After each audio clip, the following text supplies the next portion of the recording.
నమస్తే, నేను విజయారెడ్డి. కాగల కార్యం గంధర్వులు తీర్చినట్టు నిజంగా ఇవాళ హైకోర్టు ఇచ్చిన జీవో 9 పైన స్టే రేవంత్ రెడ్డి ప్రభుత్వం పైన గట్టి చిక్కటి పాలు పోసినరు అనుకోవచ్చా? అంటే పైకి మాత్రం రేవంత్ రెడ్డికి షాక్ ఇచ్చిన హైకోర్టు అని చెప్పినప్పటికీ లోపల మాత్రం మస్తు సంబరపడుతురని అనుకోవచ్చు. ఎందుకంటే లోకల్ బాడీ ఎలక్షన్స్ లేవు, వాళ్ళకు కూడా ఇప్పుడు కావాల్సింది కూడా అదే. ఎందుకంటే జనాల్లోకి ఇప్పుడు ఎలక్షన్స్ అని పోతే దేంతో కొడతారో కూడా అర్థం కాని పరిస్థితి.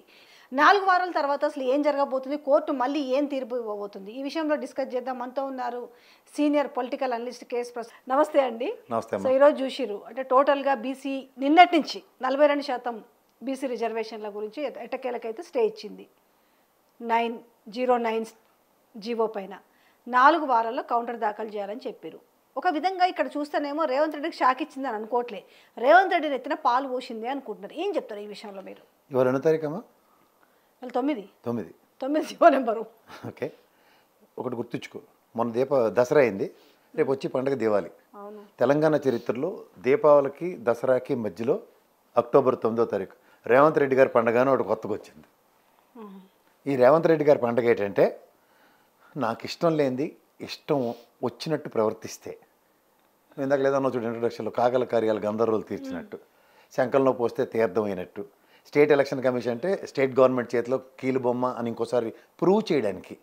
అంటే నిన్న రేపు మధ్యాహ్నం 2:30కి కోర్టు వాయిదా వేసిన తర్వాత కూడా ఇవాళ పొద్దున్నే నోటిఫికేషన్ ఇచ్చేస్తున్నాం. అంటే ఎంత ఘోరంగా ప్రజల్ని మభ్యపెడుతున్నారు. ప్రజల్ని మభ్యపెడుతుంది ప్రభుత్వం అనుకునే వాళ్ళు ఎన్నాళ్ళు. కానీ స్వతంత్ర ప్రతిపత్తి కలిగిన ఎలక్షన్ కమిషన్కు తీరువతెన్ను గౌరవ న్యాయస్థానం మీద గౌరవాలు లేవా? అదే దాన్ని తీర్పు రిజర్వ్ చేసిందా? తీర్పు ముందుకు పోవద్దని వీళ్ళు అడిగిండ్రు, పిటిషనర్స్ అడిగితే అది కోర్టు పట్టించుకోలే కదా. అంటే కోర్టు రేపు నోటిఫికేషన్ ఇవ్వకుండా స్టే ఇవ్వండి అని అడిగితే దానికి కోర్టు నిరాకరించడం వల్ల వీళ్ళ ఆ ఒక క్లాస్ తీసుకొని ఏమని ఇచ్చిరా స్టే? నేను ఒకటే మాట చెప్తానమ్మా, మీరు నోటిఫికేషన్ ఇచ్చుకోండి, నేను మాత్రం ఓన్లీ రేపు పొద్దున్న టైంపాస్కి 2:15కి ఆర్గ్యుమెంట్స్ వింటానని ఏ కోర్టు అని చెప్తుందా? అది గౌరవ న్యాయస్థానం అనుకున్నారా? లేకపోతే ఇంట్లో కూర్చుని నానమ్మ తాతమ్మ చెప్పే కాలక్షేపం కబుర్లు చెప్పుకునే వ్యవస్థ అనుకుంటున్నారా? ఏమనుకుంటారు వీళ్ళు? మరి ఎందుకు చెప్పలేదంటారు? ఎవరు చెప్తారు? పిటిషనర్ అడిగింది స్టే ఇవ్వండి రేపు నిన్న మీరు రాకుండా అని చెప్పినాక ఎందుకు? మను సింఘ్వికి సంబంధించిన వాళ్ళు, ప్రభుత్వం తరఫున లాయర్లు, వాళ్ళ ఓవర్ యాక్షన్ విన్నా చూసేవా నిన్న? వాళ్ళ మాటలు, బీసీ వాళ్ళు ఎవ్వరూ భయం పడక్కర్లేదు, మీరు పండగ చేసుకోండి, ఇలాంటివన్నీ వాళ్ళు మాట్లాడిన మాటలు. వాళ్ళు న్యాయవాది వృత్తిలో ఉండి కూడా గౌరవప్రదమైన న్యాయస్థానం ఏం చెప్తుందో ఆల్రెడీ తపేలా ఛానల్లో చూస్తున్నాం, మీడియా ట్రయల్సే చూస్తున్నాం. వీళ్ళు కూడా గౌరవ న్యాయస్థానాన్ని ట్రయల్ చేసేస్తున్నారా? అంటే వ్యవస్థల మీద గౌరవం పోగొడుతుంది ఎవరు? ఒక election commission, state election commission ఏంది లేడీకి లేచినట్టే ప్రయాణాలు చెప్పలేరు? వాళ్ళకి డిస్క్రిప్షన్ ఉంది, will give this notification tomorrow basing on the counter arguments of respect to court. 2:15 వాయిదా వేసింది కదా అన్న ఒక స్వతంత్ర ప్రతిపత్తి కనిపించిపోతే ఇంక దేనికి స్వతంత్ర ప్రతిపత్తి? ఒకసారి జనరల్గా మాట్లాడదాం. ప్రజలు న్యాయస్థానం తప్పు పడుతున్నారు అనుకోవచ్చా? ఎవరు న్యాయస్థానం రేపు మొట్టకాయలు వేసినా నేను ఆశ్చర్యపడిన ఎలక్షన్ కమిషన్ పిలిచి. ఇప్పుడు గౌరవ న్యాయస్థానం పర్వ్యూలో ఉంది. వాళ్ళు చాలా కేటగారికల్గా పిటిషనర్లు కూడా ఏం చెప్పారు, మేము ఎలక్షన్లు నిలువరించడానికి మేము ఈ పిటిషన్స్ వేయట్లేదు అని చెప్పారు. కోర్టు ఇచ్చే జడ్జిమెంట్ మీద కాస్త కూడా మీకు కన్సర్న్ లేదా? నేను సినిమా డైలాగ్ ఒకటి ఉంటుంది చూడండి, సరే ఏటీ తెలియకపోయినా మీరు చేయడానికి ఒక జనరేషన్కి మీరు ఇన్స్పిరేషన్ సార్ని రేవంత్ రెడ్డి గారికి సెకండ్ ఇవ్వాలనిపించింది నాకు. ఎందుకంటే నేను బీసీలకి కన్సర్న్ నాకే ఉంది. జనం ఎంత జడ్డి వాళ్ళం అంటే, కర్ణాటక స్టేట్ చేసిందంతా చేసి తూచ్ మళ్ళీ చేస్తాం, వీళ్ళు కూడా చేసి తూచ్ మళ్ళీ చేస్తాం. జాతీయ స్థాయిలో నేను బీసీ ప్రధానమంత్రిని చెప్పుకునే నరేంద్ర మోడీకే ధైర్యం చాలట్లే బీసీ కులగణన చేయడానికి. ఎప్పుడో 1908లోనే ఎప్పుడు జరిగింది కులగణన. దేశ జనాభా లెక్క పెట్టట్లే. వీళ్ళెవరు ఏ ప్రాతిపదిక మీద మా స్టేట్లో బీసీ గణన జరిగిపోయింది కాబట్టి మాకు ఎంత ఉంది కాబట్టి మేము ఎంతకు వెళ్ళిపోతాం అంటే, మరి ఫెడరల్ సిస్టము ఓ రిపబ్లికన్ స్టేట్స్ కింద వీటిని డిక్లేర్ చేస్తూ భారత రాజ్యాంగానికి బొద్దులే అన్నప్పుడు రిజర్వేషన్ ప్రాతిపదికల్లో గౌరవ సుప్రీంకోర్టు ఇచ్చిన డైరెక్షన్స్ ఇవేవి ఎవరు పరిగణలోకి తీసుకోరా? ఇవన్నీ నాకు అనవసరం. ప్రభుత్వం ఏదో వాళ్ళ ఎలక్షన్స్ పెట్టడానికి తాపత్రయపడింది. ఎలక్షన్ కమిషన్కి ఎవడిస్తున్నాడు ఇలాంటి ప్రజాస్వామ్య ప్రజాప్రభుత్వం మీద బ్యాంకుతో మీరు పనిచేస్తారంటే మీకు స్వతంత్ర ప్రతిపత్తి దేనికి? ఆల్రెడీ ఇంత అంబిగ్యూటీతో వస్తున్నాం అందరూ ఉన్నాం. అనంటో కదంటమ్మా, నువ్వు ఒక జర్నలిస్ట్ చెప్పు. వాళ్ళు ఒక ఓకేనండి, ఎలక్షన్ కమిషన్ అంటే కూడా ప్రభుత్వానికి కూడా బాధ్యత లేదా? ప్రభుత్వ బాధ్యత నేను అనట్లేదు. స్వతంత్ర ప్రతిపత్తి కలిగినప్పుడు గౌరవ న్యాయస్థానం మీద అదే స్వతంత్ర ప్రతిపత్తి కలిగిన హైకోర్టు మీద వీళ్ళకి కన్సర్న్ ఎందుకు లేదు? ఇవాళ వాయిదా పడిందా లేకపోతే తీర్పు రిజర్వ్ చేసామని చెప్పారా? స్టే ఇవ్వడం కాదు, ఇవాళ 2:15కి ఆర్గ్యుమెంట్స్ వింటామని చెప్పారా? తీర్పు వెలువరిస్తామని చెప్పారా? ఆర్గ్యుమెంట్స్ వింటామని చెప్పారు. అంటే ఆర్గ్యుమెంట్స్లో ఏదైనా జరగవచ్చు. మీరు ఒకడే నేటి మనసు ఇంగి ఒకడే తీసుమార్క్ అన్నట్టు ప్రపంచంలో యువతల పక్క వాళ్ళు ఢిల్లీ నుంచి రాగానే వాళ్ళకి ఏమైనా 2 యాంటీనాలు ఉంటాయి పైకి. ఢిల్లీ నుంచి వచ్చిన లాయర్లకి ఏమైనా 2 యాంటీనాలు ఉంటాయా సుప్రీంకోర్టులో చేసి వచ్చిన వాళ్ళకి? మన హైకోర్టు న్యాయవాదులు ఏమైనా తక్కువ? ఒక దాంట్లో ఎన్ని కన్సర్న్స్ ఉన్నాయి, అది న్యాయస్థానం దృష్టికి తీసుకెళ్ళి న్యాయస్థానం ఒక ఒపీనియన్ కూడా చేయకుండా ఇదే సుప్రీంకోర్టుకి వెళ్ళారు వీళ్ళందరూ. ఏం చెప్పింది? హైకోర్టుకి వెళ్ళి తేల్చుకోవడం చెప్పిందా లేదా? ఆ కన్సర్న్ మీకు యాక్సెప్టబుల్ అయినప్పుడు ఈ కన్సర్న్ ఎందుకు యాక్సెప్ట్ చేయట్లేదు మీరు? కానీ ఒక విధంగా నయం అనుకుంటా. ఈ సోషల్ మీడియానే వాళ్ళందరికీ మీరు ఎవరైతే కూడా నామినేషన్లు వేస్తారో ఇదంతా కూడా ఏదో అయ్యేటట్టు ఉంది, దయచేసి డబ్బులు ఖర్చు యాగం చేసుకోకండి, ర్యాలీలు పోతే నిమ్మలంగా పోయి సైలెంట్గా వేసుకొని రండి అని చెప్పింది. అలర్ట్ చేసిరు వాళ్ళని, భ్రమలో ఉన్న వాళ్ళని కాస్త బయటికి లాక్కొచ్చింది మాలాంటి సోషల్ మీడియా కాస్త. అంటే ఒకటమ్మా, ఈ లోకల్ బాడీ ఎలక్షన్స్ ఎప్పుడు గవర్నమెంట్కి ఎడ్జ్ ఉన్నది కూడా ఈ గవర్నమెంట్ దాని మీద తెగువ తీసుకోలేకపోతుంది, ధైర్యం చేయట్లేదంటేనే మీకు అర్థం కావాలి ప్రభుత్వ వ్యతిరేకత ఎంత ఉందో అంది. ఎవరు మందాక ఎందుకు అలా నటరాజన్ అమ్మాయి ఢిల్లీలో చెవులో గురువు తీసి అందరికీ ముసలి అందరికీ చెప్పి వచ్చింది, ఇక్కడంతా ఒట్టిపోయిన గేదెలు ఏమీ లేదు ఇక్కడ వ్యాపారం అని. కానీ అనుమానం రాకుండా మనందరం మహానటి సావిత్రిలో నటించాలని కూర్చోబెట్టి నువ్వు అంటే ఈ మంత్రులు బీసీ మంత్రులు ఢిల్లీ పోయారు, ఇక్కడ హైకోర్టులో కూర్చొని కుచ్చిటపం కబుర్లు చెప్పుకొని వస్తున్నారు. దేనికి? వీళ్ళకి ఏంటి పని? అక్కడ ఏమైనా ఇన్ఫ్లుయెన్స్ చేయగలరా హైకోర్టు జడ్జిల్ని లేదా సుప్రీంకోర్టు జడ్జిల్ని? లేదా మనుసంఘకి వీళ్ళందరూ వీళ్ళకి వచ్చిన టపాచుబుత్రి ఇంగ్లీష్లో చెప్తేనే కనుక అర్థం అవుదా? ఏబీసీ కోట మీదే కదా అతను ఆర్గ్యుమెంట్ ఇచ్చాడు. ఏబీసీ కోటకు సంబంధించిన అంశాలని గౌరవ న్యాయస్థానం ఎందుకు పరిగణలోకి తీసుకోలేదు? That is a specific purpose, economically background అన్నది. ఇవాళ ఎకనామిక్ కండిషన్స్తో రిజర్వేషన్స్ ఉన్నాయి ఇక్కడ ఒక్కొక్కరికి, బీసీ రిజర్వేషన్స్. ఆ రెండింటికి కొరిలేట్ అవుతాయా? నేను ఒక బీసీని, నాకు ఆదాయ వనరు తక్కువ, నాకు ఈబీసీ కోట వర్తించండి. నేను ఒక బీసీ పుట్టుకతో నాకు రిజర్వేషన్ వర్తిస్తుంది. ఈ రెండు ఆర్గ్యుమెంట్స్ కాంట్రడిక్షన్గా ఉన్నాయా, ఒకేలా ఉన్నాయా? రిజర్వేషన్ అన్నది ఒక సామాజిక వర్గం లేదంటే వెనుకబడితనాన్ని రూపుమాపడానికి అప్లిఫ్ట్మెంట్ కోసం అన్న ప్రాథమిక అవగాహన కూడా ఒక ప్రజాస్వామ్యంలో ప్రజాప్రభుత్వానికి లేకపోతే ఏమనాలి? అంటే ఈరోజు బీసీలు చాలా ఈగర్లీగా వెయిటింగ్ చేసి నిన్నటి నుంచి కూడా హైకోర్టు దగ్గర ఈరోజు సీఎం డౌన్ అనేసి ఈరోజు నినాదాలు చేస్తున్న ఆయన బీసీ సంఘాల నేతలు అక్కడ పోయినారు. ఏది ఏమైనా కూడా ఊకునేది లేదని ఆర్ కృష్ణ లాంటి నేతలు అనడం అంటే ఏంది అసలు? పెట్టుకున్నారా? ఊరుకోపోతే ఉరెట్టుకోమని చెప్పాను. ఎందుకంటే నేను డైరెక్ట్గా చెప్తున్నా, బీసీ సంఘాలకి తృణమో పణమో చేసిన ఆర్ కృష్ణయ్య గారు లాంటి ఆయనకే దీని మీద అవగాహన లేదా ఉందా అన్నది నేను ప్రశ్నించకూడదు. ఆయన ఒక పెద్ద మనిషి, అది కూడా ఆయన బీజేపీ సన్నిధానంలో ఇవాళ రాజ్యసభ ఎంపీ ఉండి కూడా దేశ ప్రాతిపదిక మీద దీని మీద ఫస్ట్ స్టెప్ ప్రొయాక్టివ్గా లేనప్పుడు ఈ స్టేట్ ఏ బేసిస్లో ముందుకెళ్తుందన్న దాని మీద ఆయన మనకి మల్లాటోడికి శాతనాన్ని ఇవ్వాలి, అమాయకంగా మోసపోకండ్రా అని. ఇప్పుడు 2 బిల్లులు పెండింగ్ ఉన్నాయి, ఒకటి గవర్నర్ దగ్గర ఉంది, ఒకటి రాష్ట్రపతి దగ్గర ఉంది. ఇద్దరు కూడా బీజేపీకి బీజేపీ బిల్లు గవర్నర్ యాక్సెప్ట్ చేయట్లే, తీసుకొని వెనక్కి పెట్టుకొని బిల్లు రిజెక్ట్ చేయండి సార్, మేము క్యాబినెట్లో మళ్ళీ పెట్టుకున్నప్పుడు చచ్చినట్టు పోవాలి కదా. 2 క్యాబినెట్ నిర్ణయం అయిందా? ఉంది కదా రూలు. గవర్నర్ దగ్గర పెట్టుకుని ఒకటేమో అసెంబ్లీలో చేసిరు, పాస్ చేసిరు, రెండోది వచ్చేసి ఏమో ఆర్డినెన్స్ జారీ చేసిరు. ఒకటి రాష్ట్రపతి దగ్గర ఉంది, ఒకటేమో రాష్ట్రపతి గారి దగ్గర ఉన్నాయి అమ్మ, ఫైనల్ అథారిటీ అది. నేను గవర్నర్ సంగతి చెప్తున్నాను. గవర్నర్కి ఇంకొక ఛాన్స్ ఉంది కదా స్టేట్ అసెంబ్లీకి, ఏమని అది వెనక్కి పంపించండి, మీరు రిజెక్ట్ చేయండి దాన్ని, మేము ఇంకో క్యాబినెట్ మీటింగ్ పెట్టుకుని దాంట్లో యాక్సెప్ట్ చేసి మళ్ళీ పెడతాం. చిత్తశుద్ధి లేదంటారా? ఓవరాల్గా ఏదో తూతు మంత్రంగా ముందుకు వెళ్ళింది, అందుకనే రిజెక్ట్ అయిందంటారు. ఇది ఏదో కాదన్న దానికి నెత్తికెత్తుకుంటే ఎలా ఉంటుంది? నీతో ఒకటి అవుద్ది మభ్య పెట్టడానికి మీరు అనేది. అంటే మేము కామారెడ్డిలో బీసీ డిక్లరేషన్ ఇచ్చినాం కాబట్టి సో మేము చేసి తీరుతామనేసి ఇక్కడ మభ్య పెట్టారనుకోవాలి. ఇంతకాలం జరిగిందంతా కూడా ఎస్, దే కెప్ట్ బీసీ సామాజిక వర్గాన్ని డార్క్, అంతే.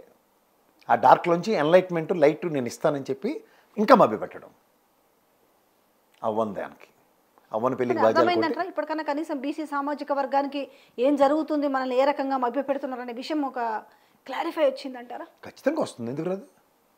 నోటిఫికేషన్ ఇవాళ పొద్దున్నిచ్చి నామినేషన్ వేసిండి అని చెప్పి సాయంత్రంకి దీపావళి ఇవాళ కాదు హోలీ పండుగని బ్రహ్మానందం గారు చేసుకుంటే ఏమవుద్ది?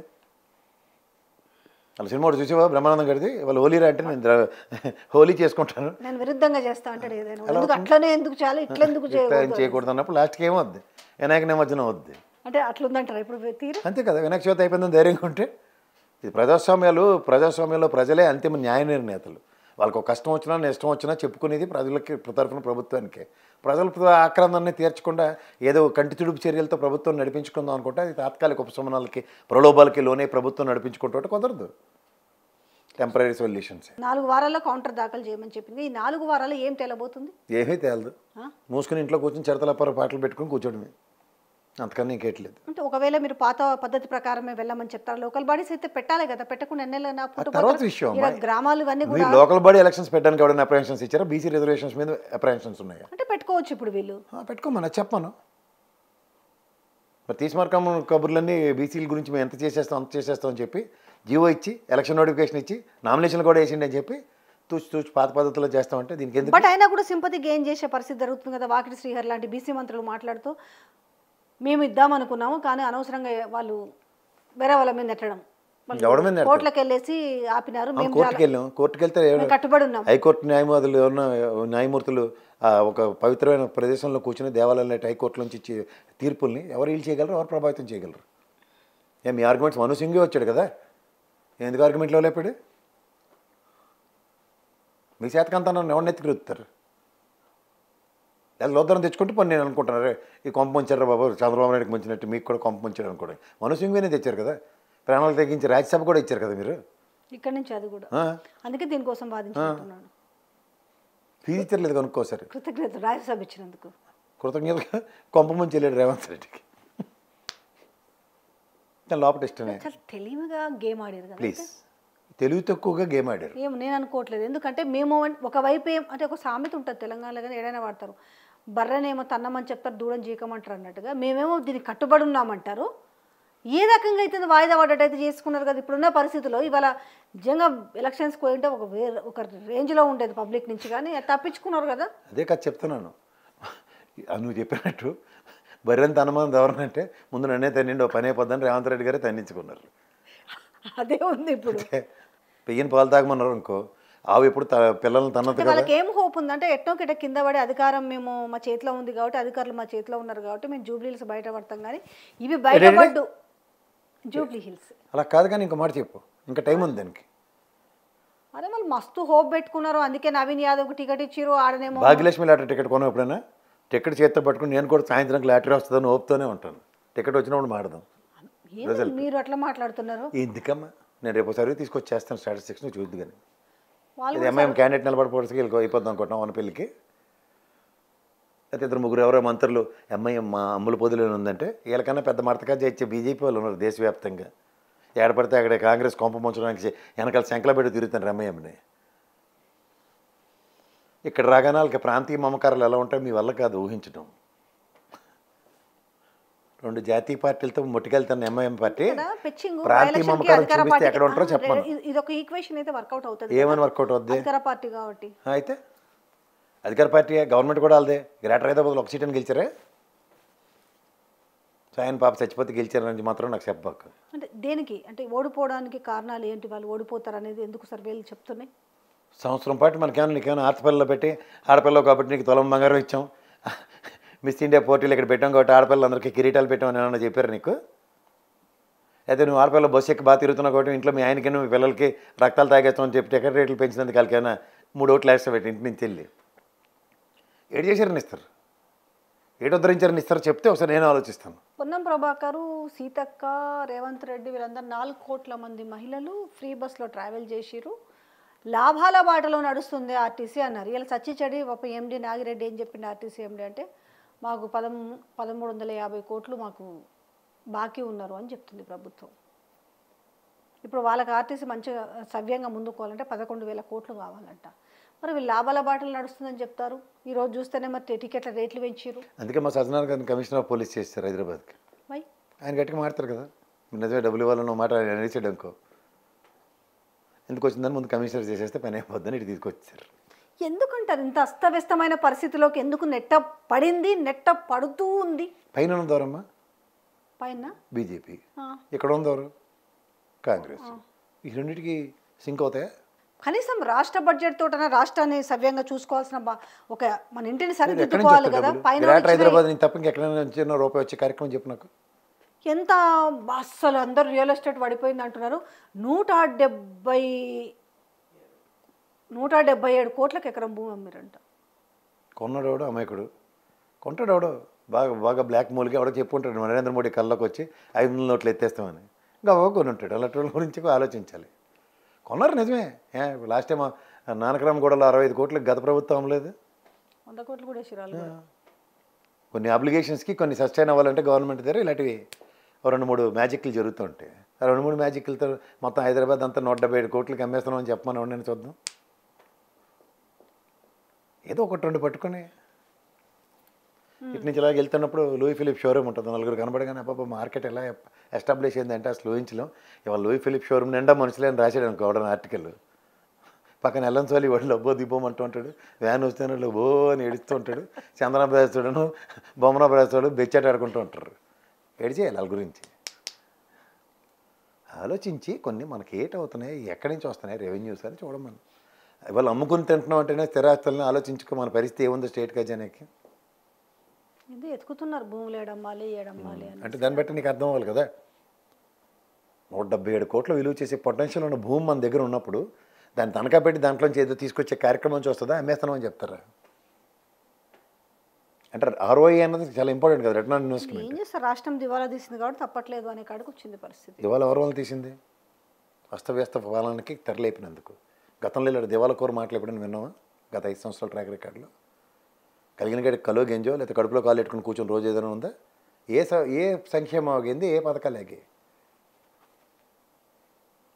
ఊరికనే బేగాలు పోయి అనవసరమైన మాటలు మాట్లాడుకుంటూ టైం వేస్ట్ చేసుకుందాం అంటే కుదరదు.